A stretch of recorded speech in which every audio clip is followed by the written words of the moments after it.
Kisah Rasul pasal 2 ayat 1 sampai ayat yang keempat. Ketika tiba hari Pentakosta, semua orang percaya berkumpul di satu tempat dan tampaklah kepada mereka lidah-lidah seperti nyala api yang bertebaran dan hinggap pada mereka masing-masing. Maka penuhlah mereka dengan Roh Kudus. Lalu mereka mulai berkata-kata dalam bahasa-bahasa lain seperti yang diberikan oleh Roh itu kepada mereka untuk mengatakannya. Inilah hari raya Pentakosta yang pertama setelah Tuhan Yesus bangkit dan naik ke sorga. Hari raya Pentakosta ini memang sudah diperingati oleh bangsa Israel selama beratus-ratus tahun. Tapi mereka tidak mengerti bahwa itu berbicara tentang Roh Kudus yang akan dicurahkan setelah Tuhan Yesus naik ke sorga. Dan inilah penggenapan daripada hari raya Pentakosta itu, yaitu Roh Kudus dicurahkan kepada 120 orang murid dan mereka semua dipenuhkan dengan Roh Kudus dengan satu tanda yang nyata, yaitu berbahasa lidah, berbahasa roh. Kita harus tahu bahwa pada waktu murid-murid berdoa, mereka hanya taat mengikuti apa yang Tuhan Yesus perintahkan. Tunggu di Yerusalem, mereka menunggu di Yerusalem. Dan mereka berdoa, jadi mereka tidak tahu apa yang akan terjadi. Mereka tidak punya persiapan hati, saudara. Mereka juga tidak mengerti segala sesuatu. Jadi mereka hanya berdoa, mereka taat, dan pada hari yang ke-10 atau hari yang ke-50, sebab itu namanya Pentakosta. Hari yang ke-50 sesudah kebangkitan Tuhan, Roh Kudus itu dicurahkan dengan berbagai-bagai fenomena yang kita lihat. Jadi mereka pada saat itu tidak tahu, tidak mengerti. Kita yang sekarang membaca, kita mengerti, oh bahasa roh. Nah justru karena kita mengerti ini, akhirnya jadi banyak masalah. Jadi gereja sudah mulai tidak murni. Kalau tadinya ketika Pentakosta dimulai sekitar abad ke-20 permulaan, penuh Roh Kudus berbahasa roh. Itulah pengajaran yang asli. Tapi sekarang ini orang bukan cari kepenuhan Roh Kudus, tapi orang cari bahasa rohnya. Pernah ada satu kali saya mendengar satu hamba Tuhan mengajar demikian. Sepertinya benar. Jadi dia bilang, kita orang percaya itu punya Roh Kudus. Benar. Karunia bahasa roh itu adalah karunia Roh Kudus. Benar. Jadi karena Roh Kudus di dalam kita, berarti karunia bahasa roh itu ada di dalam kita. Karena kita punya Roh Kudus. Lalu bagaimana sekarang? Karena bahasa roh itu sudah ada di dalam kita, tinggal kita mengatakan. Kalau saudara dengar sekilas sepertinya masuk akal. Tapi saya katakan itu tidak benar, saudara. Betul, Roh Kudus ada di dalam kita. Tetapi bahasa roh itu bukan otomatis lalu berarti kita bisa berbahasa roh karena Roh Kudus ada di dalam kita. Tidak, saudara. Karena bahasa roh itu adalah tanda pertama. Sekali lagi saya tekankan, bahasa roh adalah tanda pertama dari kepenuhan atau baptisan Roh Kudus. Jadi meskipun orang percaya punya Roh Kudus, tetapi sebelum dia dibaptis dengan Roh Kudus atau sebelum dia dipenuhkan Roh Kudus, dia tidak mungkin bisa berbahasa kecuali dia belajar. Jadi kita harus pegang, jadi jangan sampai kita lalu dibawa sepertinya benar, tapi tidak benar. Jadi sekali lagi bahasa roh adalah tanda pertama dari kepenuhan Roh Kudus. Jadi yang benar kita harus berdoa untuk dipenuhkan Roh Kudus. Firman Allah berkata kita harus berdoa, kita harus mencari, kita harus mengetok. Kalau kita penuh Roh Kudus dengan sendirinya, bahasa roh itu keluar, saudara. Jadi sekali lagi kita melihat di sini bahwa murid-murid penuh dengan Roh Kudus, lalu mereka mulai berkata-kata dalam bahasa-bahasa lain. atau bahasa yang diberikan oleh roh, bahasa roh. Nah sekarang kita bertanya, mengapa kok Tuhan memakai bahasa roh ini sebagai tanda? Mengapa kok Tuhan tidak pakai tanda yang lain untuk menyatakan baptisan Roh Kudus, tetapi dia pakai bahasa roh? Mengapa bahasa roh ini? Kita tahu bahwa Roh Kudus itu tidak kelihatan. Lain kalau kita dibaptis dalam air, jelas saudara-saudara masuk air lalu keluar basah kuyup. Itu kelihatan. Tapi Roh Kudus ini roh, dia tidak kelihatan. Sebab itu saudara-saudara Tuhan harus memakai satu tanda yang bisa dilihat dan didengar untuk menyatakan seseorang dipenuhkan Roh Kudus. Lalu apa itu? Yaitu bahasa roh. Jadi seumpama kalau saudara mengisi satu moci atau satu tempat, saudara isi air ya. Tempat ini makin lama makin penuh, maka air ini satu kali akan keluar lewat mana saudara? Lewat mulutnya, mulut daripada gelas, mulut dari tempat air itu. Nah demikian juga dengan manusia. Ketika kita dipenuhkan dengan Roh Kudus, maka Roh Kudus itu keluar lewat mulut kita dalam bentuk bahasa roh. Lalu mengapa kok mulut, mengapa kok lidah yang dipakai? Nah kita kembali kepada firman. Firman Tuhan berkata bahwa yang paling sulit dikendalikan itu apa saudara-saudara? Lidah. Yakobus pasal 3. Semua bagian tubuh manusia sudah dikendalikan, tapi yang paling sulit dikendalikan itu adalah lidah manusia. Saudara. Jadi kalau lidah sudah dikendalikan, maka seluruh tubuh dikendalikan. Lidah ini yang paling sulit, lidah ini yang paling akhir. Makanya ketika seseorang sudah penuh, maka lidahnya dikendalikan oleh Roh Kudus. Dan dia berkata-kata dalam bahasa yang diberikan oleh Roh Kudus. Jadi inilah saudara-saudara, mengapa kok Tuhan memakai bahasa roh untuk menyatakan kepenuhan Roh Kudus. Tapi lebih daripada itu, bahasa roh itu bukan sekedar tanda. Tetapi bahasa roh itu ada gunanya. Ada manfaatnya yang luar biasa yang kita tidak bisa mengerti. Jadi bahasa roh itu saudara-saudara Tuhan berikan kepada kita itu bukan cuma untuk memberikan satu tanda, tidak. Tapi ada sesuatu berkat, guna, faedah, manfaat yang luar biasa. Nah kita coba melihat itu saudara. Saya hanya berikan 3 manfaat dari bahasa roh. Apa yang Tuhan kerjakan lewat bahasa roh ini? Yang pertama, bahasa roh itu mempersatukan. Coba kita baca itu di dalam Markus pasal 16 ayat yang ke-17. Tanda-tanda ini akan menyertai orang-orang yang percaya.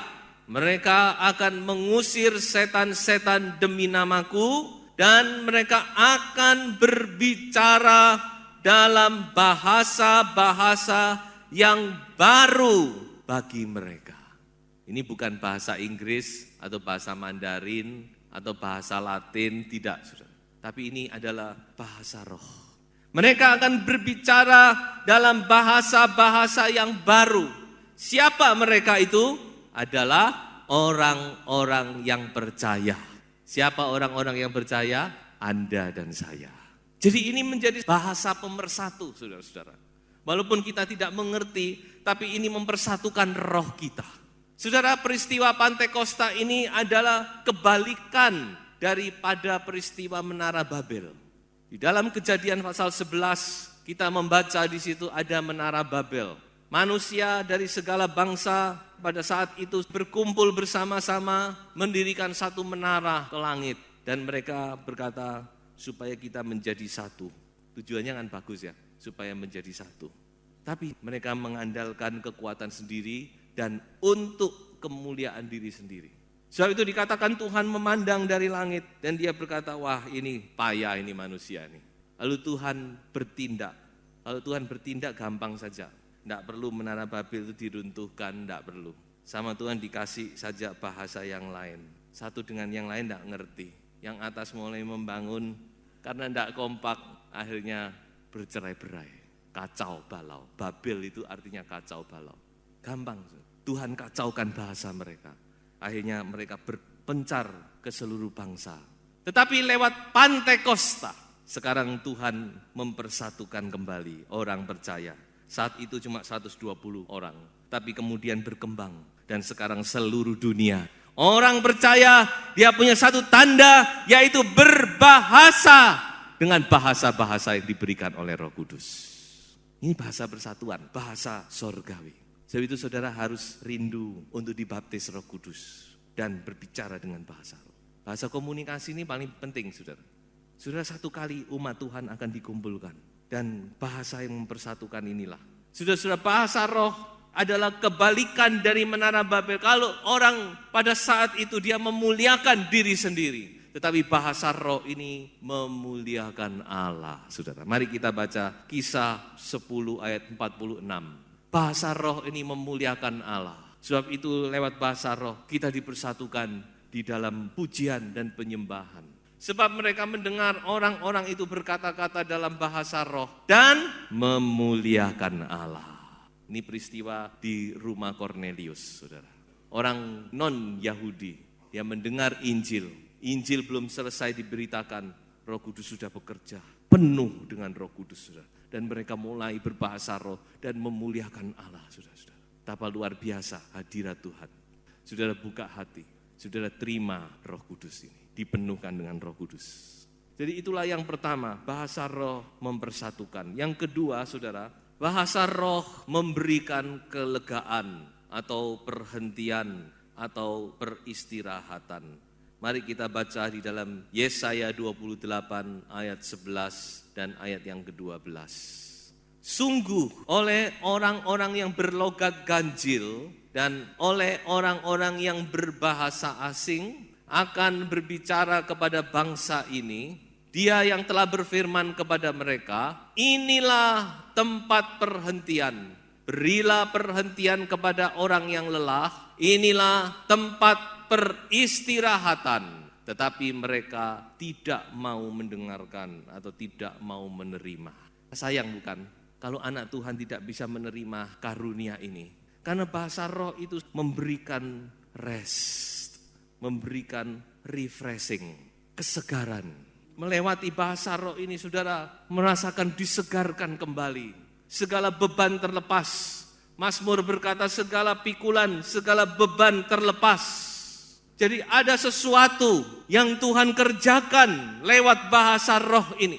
Saudara datang dengan segala beban. Saudara menyembah Tuhan. Roh Kudus bekerja memenuhi saudara. Saudara berbahasa roh. Saudara akan terima satu kelegaan dari Tuhan. Beban-bebanmu terlepas.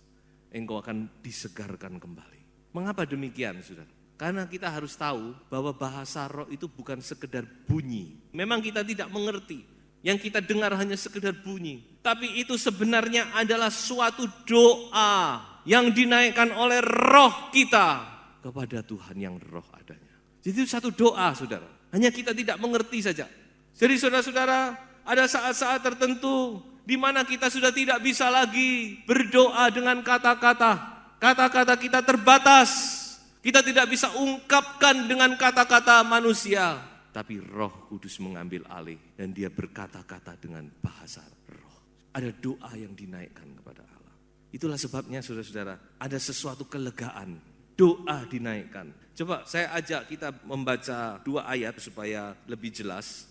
Yang pertama kita baca di dalam 1 Korintus pasal 14 ayat yang kedua. Siapa yang berkata-kata dengan bahasa roh tidak berkata-kata kepada manusia tetapi kepada Allah. Sebab tidak ada seorang pun yang mengerti bahasanya. Oleh roh ia mengucapkan hal-hal yang rahasia. Tidak ngerti. Ada bahasa roh yang bisa dimengerti, itu khusus memang. Seperti di dalam Kisah Rasul pasal 2, itu ada bahasa-bahasa roh diberikan kepada Allah secara khusus. Dengan bahasa-bahasa yang bisa dimengerti. Tapi pada umumnya saudara, bahasa roh itu tidak bisa dimengerti. Karena ini adalah bahasa rahasia. Masih di 1 Korintus 14. Sebab jika aku berdoa dengan bahasa roh, maka rohkulah yang berdoa. Tetapi akal budiku tidak turut berdoa. Saudara, apa tidak rindu pengalaman ini saudara? Roh saudara yang berdoa kepada Allah. Roma pasal 8 ayat 26. Demikian juga Roh Kudus membantu kita dalam kelemahan kita. Sebab kita tidak tahu bagaimana sebenarnya harus berdoa. Tetapi Roh sendiri berdoa untuk kita kepada Allah dengan keluhan-keluhan yang tidak terucapkan. Dan Allah yang menyelidiki hati nurani manusia, dia tahu hati nurani kita, mengetahui maksud roh itu, yaitu bahwa ia sesuai dengan kehendak Allah berdoa untuk orang-orang kudus. Ini pengalaman yang luar biasa. Anda harus miliki ini, saudara. Harus miliki. Ini satu fasilitas yang luar biasa yang Tuhan sediakan bagi kita. Jangan sampai Anda tidak mengalami ini. Bagaimana roh itu membawa roh kita berdoa kepada Tuhan dengan keluhan-keluhan yang tidak terucapkan. Dengan sesuatu yang rahasia berbicara kepada Allah. Dan kita menerima kelegaan, menerima peristirahatan, disegarkan kembali, saudara. Sebab itu Paulus pernah menulis demikian. Segala perkara dapat kutanggung di dalam Dia yang menguatkan aku. Saya percaya ini ada hubungannya dengan bahasa roh. Beban yang berat sekalipun, saudara, lewat kita bersekutu, berdoa, dipenuhkan Roh Kudus, berbahasa roh, beban itu pun seperti kita lontarkan kepada Allah dan kita menerima kelegaan kembali. Ayo saudara-saudara, kejar terus sampai saudara mendapatkan ini, menerima, karena ini janji Tuhan yang luar biasa. Yang ketiga, bahasa roh menguduskan. Kita baca itu di dalam Yesaya pasal 6 ayat 5 dan ayat yang ke-7. Ini satu nubuatan ya. Lalu kataku, celakalah aku binasa. Sebab aku ini seorang yang najis bibir dan aku tinggal di tengah-tengah bangsa yang najis bibir. Namun mataku telah melihat Sang Raja, yakni Tuhan semesta alam. Tetapi seorang daripada serafim itu terbang mendapatkan aku. Di tangannya ada bara yang diambilnya dengan sepit dari atas mezbah. Ia menyentuhkannya kepada mulutku serta berkata, lihat ini telah menyentuh bibirmu, maka kesalahanmu telah dihapus dan dosamu telah diampuni. Ini pengalaman Yesaya, saudara. Jadi bagaimana Yesaya itu disucikan, dikuduskan oleh Tuhan. Dalam satu penglihatan, serafim membawa bara api lalu dinyoskan ya kepada mulutnya Yesaya. Disteril mulutnya Yesaya. Ini penting. Bahasa roh itu mensteril mulut kita. Yang paling banyak dosanya ini kan mulut kita, saudara-saudara. Ya bersungut-sungut, ya memaki-maki, ya mengutuki, ya menipu. Sekarang ini begitu mudah orang itu melontarkan yang tidak benar. Kata-kata yang tidak benar, kata-kata tipuan. Begitu mudah, seolah-olah udah terbiasa. Ini bahaya. Ingat dosa pertama yang dihukum oleh Tuhan, Ananias dan Safira karena ngomong gak benar. Tapi sekarang ini begitu umum bukan? Bukan cuma orang dunia, anak Tuhan pun gampang ngomong tidak benar itu rasanya kayak tidak kerasa apa-apa. Hati-hati saudara. Lalu apalagi banyak memfitnah, menyebarkan berita yang tidak benar dan sebagainya. Nah, itulah sebabnya saudara-saudara kita perlu Roh Kudus menguduskan kita. Bibir kita dijamah oleh bara api daripada Tuhan. Tuhan ingin memiliki umat yang bibirnya bersih. Itu tidak berubah dari dahulu sampai akhir zaman. Saudara bisa baca di dalam Wahyu 14. Gereja yang sempurna itu gereja yang tidak punya tipu daya dalam mulutnya. Iya di atas iya, tidak di atas tidak. Jadi bibir kita ini disentuh oleh Roh Kudus, dikuduskan. Nah, untuk apa kita dikuduskan? Coba kita sekarang baca satu nubuatan di dalam Sefanya pasal 3 ayat 8. Oleh karena itu tunggulah aku, nantikan aku. Demikianlah firman Tuhan. Pada hari aku bangkit sebagai saksi, titik. Ini satu nubuatan saudara. Dalam bahasa Inggris dipakai kata sampai aku bangkit sebagai kesaksian. Tunggu sampai kapan? Sampai aku bangkit sebagai satu kesaksian. Ini tidak lain berbicara tentang kebangkitan Tuhan Yesus bukan? Menjadi saksi. Menjadi satu kesaksian bahwa dia adalah Raja di atas segala raja. Dia adalah Allah oleh kebangkitannya dari kematian. Ayat yang ke-9 lompat. Tetapi sesudah itu aku akan memberikan bibir lain kepada bangsa-bangsa, yakni bibir yang bersih. Supaya sekaliannya mereka memanggil nama Tuhan, beribadah kepadanya dengan bahu-membahu. Untuk apa bahasa roh ini diberikan? Untuk apa? Menguduskan kita, mensteril mulut kita, supaya kita bisa beribadah kepada Tuhan dengan bahu-membahu. Artinya itu supaya kita bisa melayani Tuhan, saudara-saudara. Dalam bahasa Inggris dipakai kata serve Him, shoulder to shoulder. Saya senang sekali melayani Tuhan dengan bahu-membahu. Inilah tujuan daripada bahasa roh itu, saudara. Satu roh, satu tujuan, melayani aku, kata Tuhan.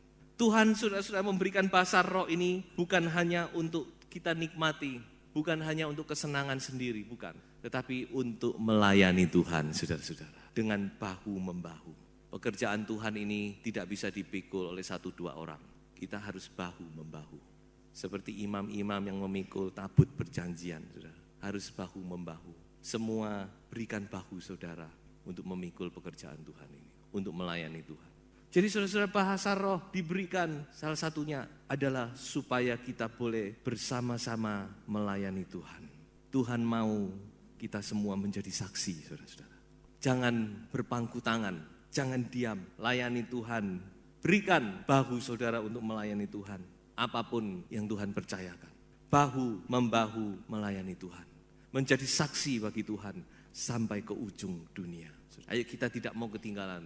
Kita mau beritakan Injil. Kita mau menjadi saksi Tuhan. Di mana saja Tuhan ingin supaya kita melayani Tuhan dengan bahu-membahu. Tuhan ingin supaya kita bersama-sama bersemangat kembali. Saya tutup dengan satu ayat Roma 12 ayat yang ke-11. Janganlah hendaknya kerajinanmu kendor. Biarlah rohmu menyala-nyala dan layanilah Tuhan. Saudara, saya bacakan dalam bahasa Indonesia sehari-hari. Bekerjalah dengan rajin, bekerja melayani Tuhan. Bekerja juga dalam segala perkara, bekerja dengan rajin. Jangan malas, bekerjalah untuk Tuhan dengan semangat dari roh Allah. Saya yakin dan percaya, saudara sudah menerima berkat-berkat dari Tuhan. Apapun juga Tuhan sudah menjawab segala kebutuhan saudara. Tuhan sudah memberikan urapan yang baru. Ayo, pakai semua itu untuk melayani Tuhan, untuk memuliakan nama Tuhan, sampai Tuhan Yesus datang yang kedua kali. Tuhan memberkati.